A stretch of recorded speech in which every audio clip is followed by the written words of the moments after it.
আমরা কিছুক্ষণ আগে থেকে দেখাচ্ছি যে ছবি দেখাবো, নন্দীগ্রামে শুভেন্দু অধিকারী বনাম পবিত্র কর, এরকমটাই লড়াই হতে চলেছে। বিজেপি ছেড়ে আজকেই তৃণমূলে যোগ দিলেন পবিত্র কর। তার প্রোফাইল কি?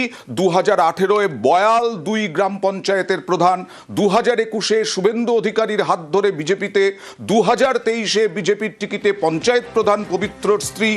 কথা বলবো আবিরের সঙ্গে। আবির, শুভেন্দু অধিকারীর সঙ্গে তার কি সম্পর্ক ছিল এই পবিত্র করের?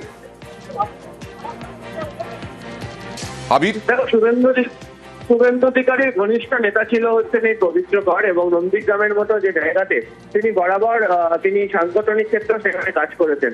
তো সাংগঠনিক ক্ষেত্রে থাকা এমন ব্যক্তিকে তৃণমূল কংগ্রেস যোগদান করাচ্ছে, এবং আজকে প্রার্থী তালিকা ঘোষণার কিছুক্ষণ আগেই যখন অভিষেক বন্দ্যোপাধ্যায় তার অফিসে পবিত্র করকে তিনি যোগদান করিয়েছেন, ফলে ধরে নেওয়াই হচ্ছে যে তিনি প্রার্থী তালিকাতে আসতে চলেছেন। এবং সেক্ষেত্রে দাঁড়িয়ে তৃণমূল কংগ্রেসের নন্দীগ্রাম 2 নম্বর ব্লকে বিশেষ করে তারা যেভাবে তারা জোরদার চালাতে চাইছিল সাংগঠনিক ক্ষেত্রে দাঁড়িয়ে ভোটের ক্ষেত্রে, ফলে সেই জায়গাটি অনেকটাই তাদের ক্ষেত্রে মানে তৃণমূল কংগ্রেস এগিয়ে থাকবে বা শক্তিশালী হবে বলে এমনটাই তাদের মত। ফলে সব মিলিয়ে বলা যে নন্দীগ্রামের মতো আসনের ক্ষেত্রে এই পবিত্র করকেই কার্যত শুভেন্দু অধিকারীর বিরুদ্ধে হয়তো লড়তে দেখা যাবে, সেই সম্ভাবনায় ক্রমশ দৌড়ালো হচ্ছে। তবে সমস্ত কিছু পরিষ্কার হয়ে যাবে। আর পবিত্র কর কি আবির সাংগঠনিক দিক থেকে যথেষ্ট শক্তিশালী? পবিত্র করের ওখানে ভূমিকা, এবং কোন কোন এলাকাগুলো নন্দীগ্রামের বিধানসভায় যদি ধরি তাহলে কোন কোন এলাকাগুলো পবিত্র করের একেবারে হাতের তালুর মতো চেনা বা রাজনৈতিক শক্তিতে তিনি এগিয়ে থাকতে পারেন?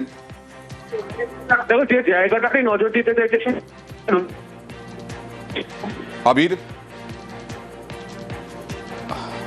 আবির সঙ্গে কথা বলার চেষ্টা করব। পবিত্র কর তিনি বিজেপি ছেড়ে তৃণমূলে যোগ দিলেন, অভিষেক বন্দ্যোপাধ্যায়ের হাত ধরে আজকে তৃণমূলে যোগ দিলেন।